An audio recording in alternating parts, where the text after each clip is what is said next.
So friends, अब time है किसी भी प्लांट की रिपोर्टिंग करने का।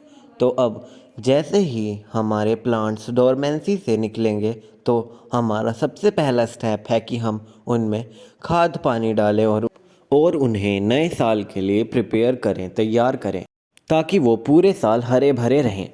तो मेरा पहला स्टेप ये होगा कि मैं अपने प्लांट को गमले में से बाहर निकाल लूँगा उसकी मिट्टी बदलने के लिए। तो जब हमारा प्लांट बहुत दिनों तक एक गमले में रहता है, बड़े गमले में रहता है, तो उसे बहुत मुश्किल होती है बाहर निकालनी। पर जैसे तैसे दीवार पे पटक के मैंने निकाल लिया है। वो मैंने कैमरे में नहीं दिखाया क्योंकि गमला काफ़ी भारी था।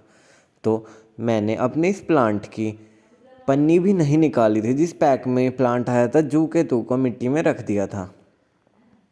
और अब टाइम है इसे खाद देने का और इसमें नई मिट्टी डालने का। तो ये मैंने ठिंकर लगा दिया है। ठिंकर को कह सकते हैं ड्रेनेज स्टॉपर, पानी को रोकने के लिए। तो ये मैंने पन्नी निकाल ली है अपने गमले की और अब मैं इसकी ज़्यादा जड़ नहीं छेड़ूंगा। पर फरवरी इतना सूदिंग मौसम है कि इसमें हम जड़ भी प्रून कर सकते हैं, जड़ों की भी थोड़ी थोड़ी कटिंग कर सकते हैं। पर मैं अपने प्लांट्स को इतनी बुरी तरह तहस नहस नहीं करता। तो ये इसमें थोड़ी थोड़ी ब्लूमिंग होने लगी थी जिस कारण मैं इसे रिपोर्ट कर रहा हूँ। ये मेरा टिकोमा का पौधा है, ये काफ़ी हरा भरा हो जाता है और पूरे साल फूल देता है। तो मैंने ये पन्नी भी नहीं निकाली थी, फिर भी इसने पूरे साल बहुत अच्छे से फूल दिए। अगर आप सब भी रिपोर्टिंग या प्लांट को पोट करने का झंझट नहीं लेना चाहते तो हम मिट्टी में अपने प्लांट को जू के तू पैकेट में भी रख सकते हैं। पर समय आने पर हमें इसे चेंज कर देना चाहिए जब हमें टाइम मिले। तो ये देखिए कितनी कॉम्पैक्ट हो चुकी थी मेरे प्लांट की रूट, पर इसने पूरे साल बहुत अच्छे से फूल दिए और ये बहुत अच्छे से चला क्योंकि मैंने पैक को मिट्टी में ही रख दिया था।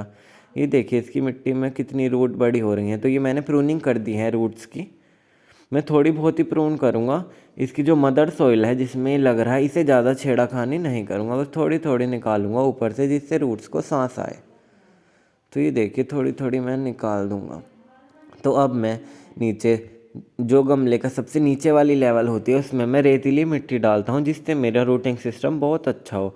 जब हमारा प्लांट रूट्स ग्रो करता है तो एक समय पे उसकी सारी रूट्स नीचे तले में इकट्ठी हो जाती हैं और अगर वहाँ क्लेई सॉइल होती है तो मिट्टी चिपचिपी होकर हमारी रूट्स को रोट करने लगती है। तो हमें गमले के तने में हमेशा थोड़ी रेतीली, थोड़ी सैंडी सॉइल ही रखनी चाहिए। बिल्कुल ही सैंड नहीं डालना चाहिए, सॉइल में मिला के सैंड डालना चाहिए। तो ये देखिए, पर ये टिकोमा का पेड़ है, ये बहुत जल्दी पानी सोख कर लेता है। इसे इतनी कोई ख़ास मिट्टी की प्रोपोर्शन, ये अपने हिसाब से चल जाता है। तो ये मैंने खाद ले लिया है, मैं चेक करूँगा जो पका हुआ खाद है बस वो ही लूँगा। हमारे यहाँ गांव से खाद आ जाता है तो कभी कभी खाद कच्चा भी रह जाता है, तो इसलिए मैं पहले खाद चेक करूँगा कि वो पक गया है नहीं। पके हुए खाद की पहचान है कि वो बिल्कुल डार्क ब्लैक हो जाता है। जो बिल्कुल ब्लैक कलर का होता है खाद, वो सबसे प्योरेस्ट फॉर्म में होता है खाद की, वो बिल्कुल तैयार खाद रहता है। तो मैं काफ़ी मात्रा में अपने प्लांट में खाद डालूंगा क्योंकि ये फ्लावरिंग प्लांट है और फ्लावरिंग प्लांट अपना सारा न्यूट्रिशन फ्लावर्स को देते हैं, तो सोगी नहीं होती सॉइल इस वजह से। पर अगर हमारा किसी पाम का पेड़ है तो उसे हमें इतना ज़्यादा खाद नहीं देना चाहिए, उसकी मिट्टी सोगी नहीं करनी चाहिए। फ्लावरिंग प्लांट्स में खाद डालना पहले से ही प्रचलित है, पहले गुलाबों में खाद डाले जाते थे। तो ये देखिए मैंने नीचे सैंडी सॉइल डाल ली है। अब मैं अपना पेड़ रख के देखूंगा कि मेरा पेड़ बिल्कुल सीधा खड़ा होगा या नहीं। एक अच्छे गार्डनर का काम ये होता है कि वो रिपोर्टिंग करते समय अपने प्लांट को सीधा खड़ा करे। और ये देखिए मैं फंजीसाइड डाल लूँगा। मैं अपने सॉइल में फंजीसाइड तने में और खाद में ज़रूर डालता हूँ जिससे कोई फंगस बनने के चांसेस ना आए। ये मेरा सवेरा का फंजीसाइड है, मैं कोई प्रमोशन नहीं कर रहा हूँ। हमारे पास जैसा हमारे आसपास फंजीसाइड अवेलेबल हो हमें ऐसे डाल लेना चाहिए।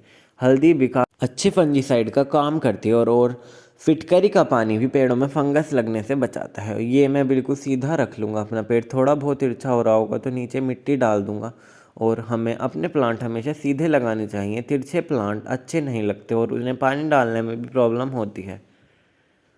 और ये अभी मेरा प्लांट काफ़ी नीचे था तो मैं अब एक लेयर क्लेई सॉइल मिट्टी की डाल दूँगा क्ले ही नहीं, मतलब पक्की मिट्टी की डाल दूंगा, जिसे पक्की मिट्टी कह सकते हैं। इस मिट्टी में मैंने थोड़ा सा खाद मिला लिया है। और ये जड़ें थी पुराने प्लांट की, मतलब मेरे जब पुरानी मिट्टी भी इतनी ज़्यादा बंजर नहीं हुई थी, उसमें भी काफ़ी न्यूट्रिशन था। तो फ्रेंड, जब हमारी सॉइल पीली पीली हो जाती है, लाइट कलर में हो जाती है, तो इसका मतलब ये रहता है कि हमारे प्लांट का न्यूट्रिशन ख़त्म हो गया है। पर अगर हमारी सॉइल थोड़ी ब्राउनिश रहती है तो समझो हमारे प्लांट में न्यूट्रिशन है। और न्यूट्रिशन तो हमें अपनी सॉइल में ऊपर से डालना होता है, सॉइल तो सारी एक जैसी होती है। ये मैंने खाद डाल दिया है थोड़ा थोड़ा। हमेशा मैं ऊपर से ज़्यादा खाद डालता हूँ, क्योंकि ऊपर से प्लांट में फंगस लगने के भी कोई चांस नहीं होते, और वो रिस के जड़ों तक पहुँचता रहता है न्यूट्रिशन। तो ये मैंने बिल्कुल स्ट्रेट अपना प्लांट लगा लिया, और मैं ऊपर से भी हटा दूंगा थोड़ी थोड़ी सोइल, जिससे मेरी ऊपर की रूट्स को भी सांस आने के लिए जगह मिले। ये मैंने तोड़ दी है सारी ऊपर से, थोड़ी थोड़ी, सारी नहीं, थोड़ी थोड़ी मिट्टी। ये देखिए न्यू ब्लूमिंग शुरू हो गई थी मेरे प्लांट में। ये बिल्कुल सही समय था इसकी रिपोर्टिंग करने का, क्योंकि एक बार प्लांट में लीव्स आ जाती हैं तो जब हम रिपोर्टिंग करते हैं तो उन्हें टूटने की चिंता रहती है। ये देखिए ये पूरा खाद है, इसमें मैं थोड़ी मिट्टी मिक्स कर लूँगा और इसे फिर डालूँगा, क्योंकि अगर हम सीधा खाद प्लांट में भर देते हैं तो जड़ें सूख जाती हैं, हमारा प्लांट जल जाता है इन शॉर्ट। तो मैं ऊपर से मिट्टी डाल लूँगा, थोड़ा न्यूट्रलाइज कर लूँगा खाद को। ये देखिए। और अगर हमारा रिपोर्टिंग करते हुए कुछ टहनियाँ टूट जाती हैं तो उसमें से अब ग्रोइंग सीज़न में 2 टहनियाँ एक्स्ट्रा निकल जाती हैं। तो मैंने फंजीसाइड अपने खाद में भी डाल लिया है। मैं बिल्कुल रिस्क नहीं लेता प्लांट में फंगस लगने का, और लिटरली फंजीसाइड काफ़ी अच्छा है यूज़ आने में। मैं पहले अपने प्लांट में फंजीसाइड यूज़ नहीं करता था, पर अगर अब मैं फंजीसाइड यूज़ करता हूँ तो मेरे मन को एक इंश्योरेंस सिक्योरिटी रहती है कि मेरा प्लांट नहीं सूखेगा। ये मैं डाल दूँगा। ये मैं थोड़ी मिट्टी खाद में मिक्स करके डालूँगा, और ऊपर की लेयर में बिल्कुल खाद की ही डालूँगा, उसमें बहुत कम मिट्टी मिक्स करूँगा, क्योंकि ऊपर जड़ों का, रूट्स का कोई लेना देना नहीं रहता है। तो ऊपर हम खाद, पूरा खाद भी डाल सकते हैं, खरा खाद। ये देखिए मैंने खाद डाल दिया, और ये देखिए मेरी मिट्टी कितनी ज़्यादा ब्राउनिश लग रही है। हमारे प्लांट्स को हर साल मिट्टी की कोई ज़रूरत नहीं रहती, वो 2 साल आराम से न्यूट्रिशन खींचती है उसी मिट्टी में से। बस हमें क्या करना रहता है कि 2 साल में एक बार तो मिट्टी चेंज कर देनी चाहिए, और वैसे हर 6 मंथ में ऊपर से 2-2 3-3 इंची मिट्टी हटा के उसमें खाद डाल देना चाहिए। मैं तो गोबर का खाद यूज़ करता हूँ, क्योंकि वो हमारे गांव से आ जाता है। पर एक मछली का खाद भी होता है जो कि हमें ऊपर थोड़ा थोड़ा डालना रहता है, वो भी काफ़ी अच्छा न्यूट्रिशन देता है हमारे प्लांट्स को। ये देखिए ऊपर से मैं थोड़ा कच्चा खाद डल गया था, कच्चा तो नहीं पर इतना पका हुआ भी नहीं था, तो वो मैंने हटा लिया है। वैसे तो ऊपर कोई दिक्कत नहीं रहती खाद, क्योंकि ऊपर जड़ें नहीं होती, क्या रूट होगा, और वो एयर में रहता है और धूप में रहता है, तो फंगस भी नहीं लगती। ये देखिए लगभग मेरे प्लांट की रिपोर्टिंग हो गई है। मैं न्यू ब्लूमिंग्स दिखा रहा हूँ कि मेरे प्लांट्स में अभी न्यू ब्लूम होनी शुरू हुई हैं, लीव्स। तो ये देखिए मेरे प्लांट में अच्छा खासा खाद डल गया है, और अब मेरी रिपोर्टिंग भी हो गई है, काम निपटा है साल का। और अब लास्ट में हमारे प्लांट में पूरा पानी, भरपूर पानी डालना बहुत ज़रूरी होता है, जिससे हमारे प्लांट में कोई ऑक्सीजन ना रहे, जड़ों में कोई ऑक्सीजन ना रहे, वाटर होल से पानी ड्रेन हो जाए। और अब मैं आपको बताऊंगा कि अगर हमारे किसी प्लांट में हमने 1 साल पहले या 6 महीने पहले ही न्यू मिट्टी डाली है, नया खाद डाला है, और अब खाद ख़त्म हो गया है, तो हमें क्या करना है। ये मेरा मीठा नीम का पेड़ है, कड़ी पत्ते का। इसमें से मैं 2-2 इंच की मिट्टी हटाऊंगा और ऊपर से खाद डालूंगा, क्योंकि मैंने अभी खाद डाला था इसमें। कड़ी पत्ता कोई फ्लावरिंग नहीं करता, इसमें बस लीव्स रहती है, तो इस प्लांट को कुछ ऐसी जड़ तक खाद की कोई ज़रूरत नहीं रहती। ये नेचुरल ही अब अच्छा प्रोग्रेस करता है, अच्छी ग्रोथ करता है। ये नेचुरल प्रेडेटर है प्लांट्स का। इसमें गेंदे के पेड़ लगे हैं, तो मुझे ये गेंदे के पेड़ बचाने हैं, क्योंकि हमें कोई भी पेड़ अपनी मंशा से, अपनी इच्छा से नहीं उखाड़ना चाहिए। वो फट जाए तो एक अलग बात है। तो मैं 2-2 3-3 इंच की मिट्टी हटा लूँगा। इस मिट्टी का न्यूट्रिशन तो बिल्कुल ख़त्म हो गया था, भले ये ब्राउन दिख रही है, पर इसका न्यूट्रिशन तो ऊपर ऊपर से बिल्कुल ख़त्म हो गया था। अब मैं इसमें अच्छा खासा खाद डाल दूँगा, जिससे मेरा प्लांट दोबारा से बहुत अच्छा ग्रोथ करे। वैसे तो मीठा नीम कैसे भी ग्रोथ कर लेता है, सो फ्रेंड्स, ये मैं कर रहा हूँ। अगर आपको रिपोर्टिंग करने में मन नहीं कर रहा है या आलस आ रहा है तो हम ऐसे 2-2 3-3 इंच की मिट्टी भी हटा सकते हैं और उसमें खाद भर सकते हैं। इससे हमारा काम भी आसान हो जाता है और इतना बड़ा प्रोसेस भी हमें नहीं करना पड़ता, क्योंकि एक प्लांट की रिपोर्टिंग करने में ही काफ़ी टाइम लग जाता है। और अगर कोई वर्किंग है, किसी के पास टाइम नहीं है और छोटा सा गार्डन है, तो वो 1-1 2-2 इंच की मिट्टी हटा कर भी नया खाद डाल सकता है ऊपर से और नई मिट्टी में मिलाकर। तो वैसे तो ये मैंने प्लांट पिछले साल ही लगाया था, तो ये अच्छा खासा वेल न्यूट्रिशन था, इसमें खाद वाद पूरा नीचे तक था।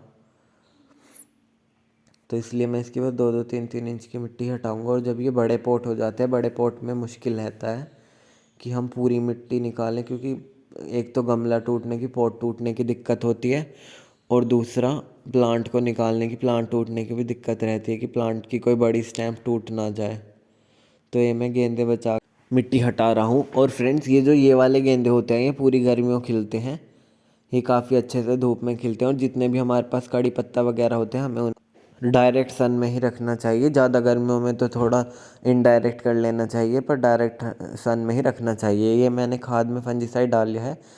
इसमें मैं अच्छे से बहुत कम मिट्टी डाल के बिल्कुल खरा खाद डालूंगा, क्योंकि ये ऊपर ऊपर डालूंगा, रूट में रोट होने की कोई दिक्कत ही नहीं रहेगी।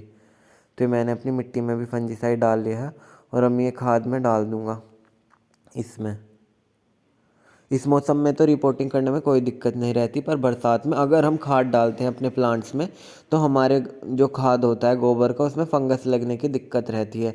तो हम कहते तो हैं कि हम बरसात में रिपोर्टिंग कर लेते हैं, तो बरसात में बस हमें खाली मिट्टी की ही रिपोर्टिंग करनी चाहिए, उसमें खाद नहीं डालना चाहिए, क्योंकि बरसात में गोबर के खाद में फंगस लग जाती है। तो इसलिए ये मार्च और फैब बिल्कुल सही है गोबर के खाद के लिए, क्योंकि मार्च और फैब एप्रोप्रिएट सीज़न होता है प्लांट को रिपोर्ट करने का और पोर्ट करने का। बरसात भी काफ़ी अच्छा है, पर बरसात में हमें बस खाद नहीं डालना चाहिए, रिपोर्ट हम कर सकते हैं। तो मैंने ऊपर से थोड़ी मिट्टी भी डाल दी है, जिससे मेरा खाद ऊपर से पानी डालते हुए नहा निकले। ये मैं थोड़ी सी और खाद और मिट्टी डाल रहा हूँ। ये थोड़ा कच्चा था खाद, तो इसे मैं हटा लूँगा। मेरा एक भी गेंदा नहीं निकला, बस मेरा एक छोटा सा गेंदे का पौधा और एक कड़ी पत्ते का पौधा ही निकल गया है। तो हम कड़ी पत्ते की प्रोपोगेशन के लिए स्टैम्प कटिंग भी लगा सकते हैं। वैसे तो हमारा करी पत्ता खुद ही न्यू ग्रोथ देता है, नीचे से नई ग्रोथ निकलती है, नए ग्रो होते हैं छोटे छोटे पौधे। जैसे कि ये मेरा करी पत्ते का पौधा नीचे से ग्रो हो रहा है। मेरे इस करी पत्ते ने काफ़ी सारे पौधे ग्रो किए हैं नीचे से, छोटे छोटे, तो वो मैंने बांट दिए हैं आस पड़ोस में और फैमिली में। और ये छोटा सा बस अब मेरे पास रह गया है। ये चल जाता है फ्रेंड्स, इसकी हमें कोई चिंता लेने की ज़रूरत नहीं रहती। तो फ्रेंड्स, मैंने कड़ी पत्ते की कटिंग से स्टैंप लगाने की भी वीडियो डाल रखी है, वो आप ज़रूर देखें। और please like share and comment my channel. और मेरे चैनल को कोई अच्छा खासा सपोर्ट भी नहीं मिल रहा है। हमें पानी ज़रूर डालना चाहिए अपने पेड़ में रिपोर्ट करने के बाद, और ड्रेनेज होल से निकलने का उसे टाइम देना चाहिए, जब तक पानी डालते रहना चाहिए। सो फ्रेंड्स, मेरी वीडियोस को ज़्यादा सपोर्ट नहीं मिल रहा है, तो प्लीज़ सपोर्ट कीजिए मेरे चैनल को। और अगर मेरी आपको इन्फॉर्मेशन अच्छी ना लग रही हो, तो please comment in comment section, और आप मुझे बता सकते हैं कि मैं क्या क्या गलत कर रहा हूँ और क्या कर सकता हूँ। तो please support my channel and ज़्यादा से ज़्यादा शेयर करें। और मेरा काफ़ी दिनों से चैनल है, इसकी ग्रोथ में मेरी मदद कीजिए, और मैं आपके लिए ऐसी वीडियोस लाता रहूँगा।